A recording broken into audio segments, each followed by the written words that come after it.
आता हनुमंत्र सांगले आता हे कसे चालून आले गेले तर आता हे राक्षस मारण्याचा तो उल्हास आहे या इंद्रजिताचा काय होणार आहे गर्वहरण केल्याशिवाय राहणार नाही. आता तर रण उपाडा करण्याची सहमती किंवा सुरुवात कोणी केलेली राक्षसानेच केलेली आहे. एवढा उल्हास हनुमंतरायाला वाटू लागलेला आहे.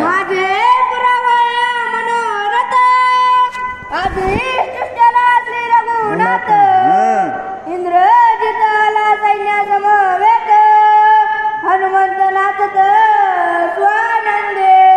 माता हनुमंतरायाला किती आनंद बघा किती आनंद झालेला आहे. का माझं मनोरथ पूर्ण करण्यासाठी प्रभू रामचंद्राला एवढं कार्य करायला लागलेलं आहे. कारण या राक्षसाला इंद्रजिताला काय केलेलं आहे युद्धासाठी पाठवलं गेलेलं आहे. असं हनुमंतराय का भगवंताचं स्मरण असेल तर मनोरथ परिपूर्ण झाल्याशिवाय राहत नाही. असं हनुमंतराया ही येणारं सैन्य पाहिल्यानंतर येणारे राक्षस पाहिल्यानंतर अति उल्हास वाटू लागलेला आहे.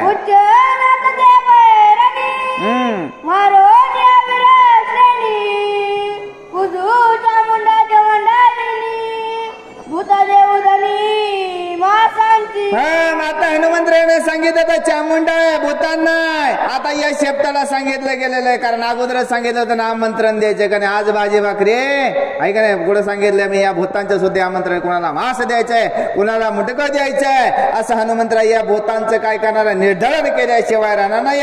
म्हणून शेपट म्हणजे सख्याला पण सांगितलं गेलेलं आहे हनुमंतरायाने या राक्षसांचं निर्धारण करायचं आहे.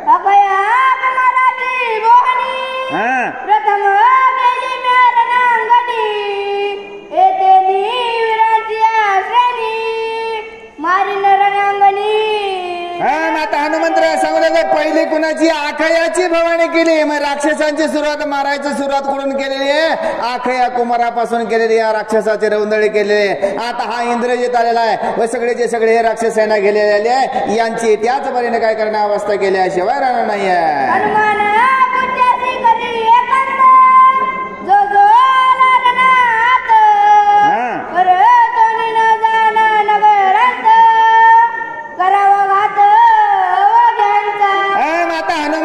आणि शेपटाचं एकांतामध्ये काय झालेलं आहे शक्यत्व चाललं गेलेलं आहे. कारण रणभूमीमध्ये हे राक्षस जर आले तर एकालाही सोडायचं नाही सगळ्यांचा निपांत करायचा आहे. असं हनुमंतराय आपल्या शेपटाची किंवा शक्य करू लागलेले. आता रणयुद्ध चालू होणार आहे. आता हे बसणार तर हनुमंतराय निवंत पण कार्य कुठून करणार आहे भगवंतच कार्य केल्याशिवाय राहत नाहीये. असं हनुमंतराय आपल्या शेपटाला बोलू लागलेले आहेत.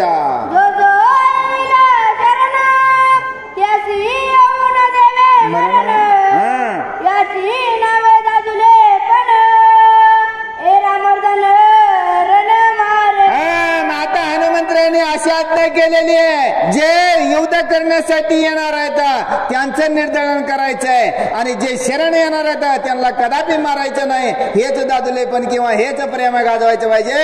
असं हे हनुमंतराय आपल्या शेपटाशी शक्य सांगू लागलेले आहेत.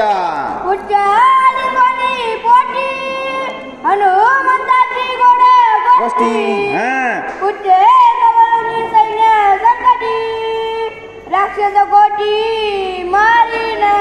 आता या शेपटाला आनंद झाला लिंग दिलेला आहे. पोटाशी गुंडाळा मारला गेलेला कारण सांगितलं कार्य करायचं आहे.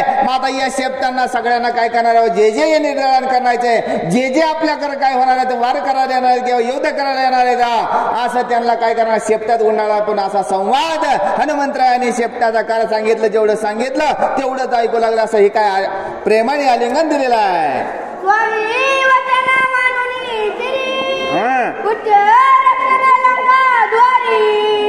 मागे परतल्या निशाचरी महामारी महामारी मारावी. आता स्वामीचं वचन शिरसावंद आहे.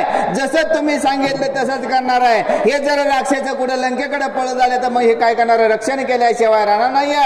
असं हे शेपूट कोणाला हनुमंतरायाला सांगू लागलेलं आहे. कारण पळून जाणारा किंवा शरण येणाऱ्याला काय करायचं जीवदान द्यायचंय आणि पळून जात असेल तर त्याला सुद्धा दंड करायचा आहे. असं हे सख्य शेपूट बोलू लागलेलं आहे.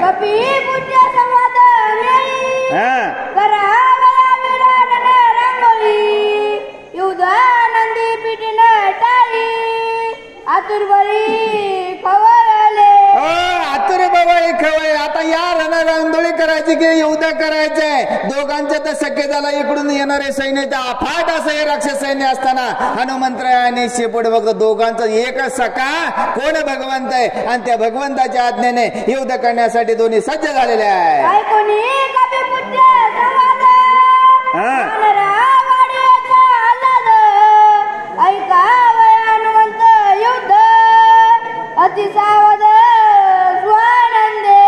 आता हे सगळं युद्ध ऐकण्यासाठी आनंद कोणाला वाटायला लागला? प्रभू रामचंद्राला. लिहून दिलेलं वाचणार लक्ष्मण आहेत.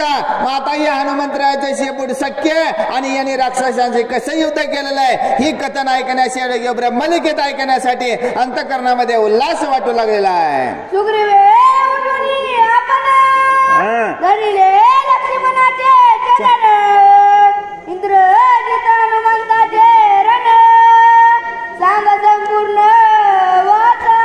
एवढ्यातच सुग्री राजा बघा वाचायला चालू केलं. त्याच्या अगोदर सुग्री राजा उठले आणि काय केलेलं आहे लक्ष्मणाला वंदन केलं गेलेलं आहे. आणि हनुमंतराय शेपटाने त्या इंद्रजिताचं कसं युद्ध केलेलं आहे हे पटकस करा. तात्काळ आम्हाला वाचून आम्हाला ऐकण्यासाठी तुम्ही विनंती केला. तसा सुग्री राजा लक्ष्मणाला विनंती करू लागलेला आहे.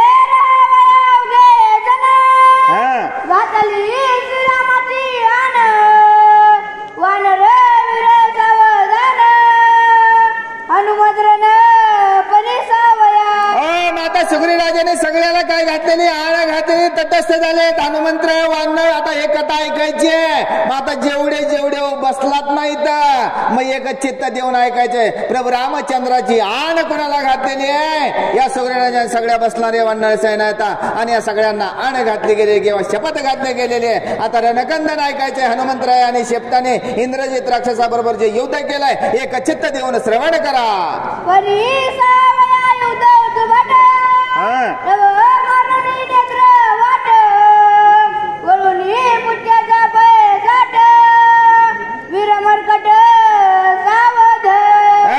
वीर मरकट सावध. जेव्हा सुग्री राजाने सांगितलं तेव्हा तटस्थ झालेलं एक दृष्ट पाहू लागलेलं. कारण का रणकंदन ऐकायचंय आणि याच्यासाठी सुग्री राजाने सांगितलंय. मग राजाचं वचन ऐकण्यासाठी बघा प्रजा आहे नव्हे तर ते सेवक आहेत एक तटाचा टक्क लावून पाहू लागलेले आहेत. कैसे पत्र वाचित पुढे मनाच्या तोंडाकडे पाहत गेली प्रेमाकडे युद्धाच्याडे श्रवणार्थी. युद्ध काय श्रवणार्थी. आता हे सगळे माकडे कोणाकडे बघू लागले तर लक्ष्मण कसा वाचू लागलेला लक्ष्मणाच्या तोंडाकडे बघू लागले. हे ब्रह्मपत्र लिखित झालेलं आहे. मग एवढा आता सांगितलं आज्ञेचं पालन केलेलं आहे. सगळे वानराला बोलता येत नव्हतं ते बघा शब्द खुणावरती लक्ष्मण कसं वाचणार आहे. हनुमंतरायाने काय पराक्रम केलेला आहे कुठं लंकेमध्ये याची आतुरता या वानराला लागलेली आहे. अति उल्हासणारे श्री रघुनाथ लक्ष्मण वाटी ब्रह्मलिखितार्थ युद्ध कंदनार्थ कपिका. आता युद्ध कंदनार्थ कपीचा. मग आता हनुमंतराय वानर सैन्य आणि प्रभू रामचंद्राला सुद्धा लक्ष्मण वाचू लागलेले आहेत.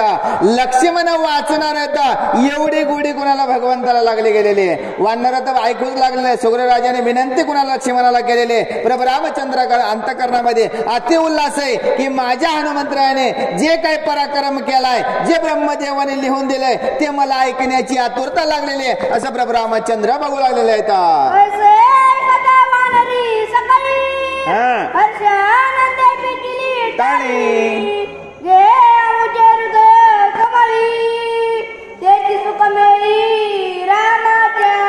आता सर्व वानर सेनांच्या अंतःकरणामध्ये जे आमच्या अंतःकरणामध्ये आहे जे सुग्री राजाच्या अंतःकरणामध्ये आहे सर्व वानर सेनेच्या अंतःकरणामध्ये तेच प्रभू रामचंद्राच्या अंतःकरणामध्ये सर्व वानराने काय केले एकच टाळी वाजवली गेलेली आहे.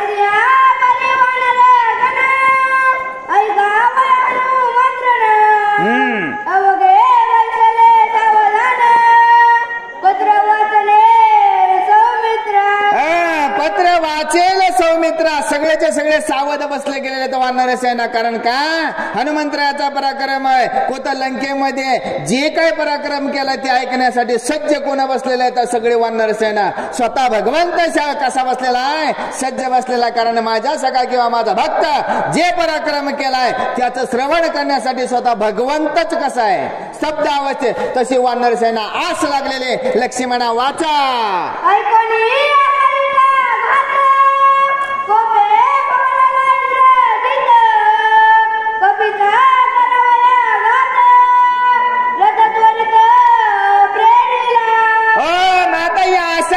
वध झालेला हे इंद्रजितानं ऐकलं आणि हनुमंतरायाने तिचा वध केलाय किंवा तिचा नाश केलेला आहे. इंद्रजित खवळला असं रथ सज्ज केलेला आहे आणि हनुमंतराकडे निघाला गेलेला आहे.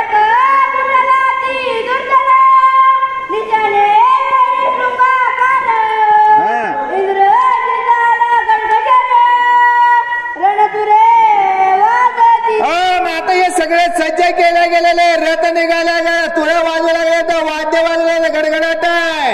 आणि जिथं असं केलं किंवा हनुमंत्र्यांनी युद्ध केले त्या दिशेने इंद्रजित कसा निघालाय लवड सवड लग बघे. कारण का त्याच्याशी रण करण्यासाठी कोण इंद्रजित निघालेला आहे. पुंडलिक वरद हरी विठ्ठल श्री ज्ञानदेव प्रभो रामचंद्र भगवान की जय. राम भक्त हनुमान महाराज की जय. स्वामी एकनाथ महाराज की जय.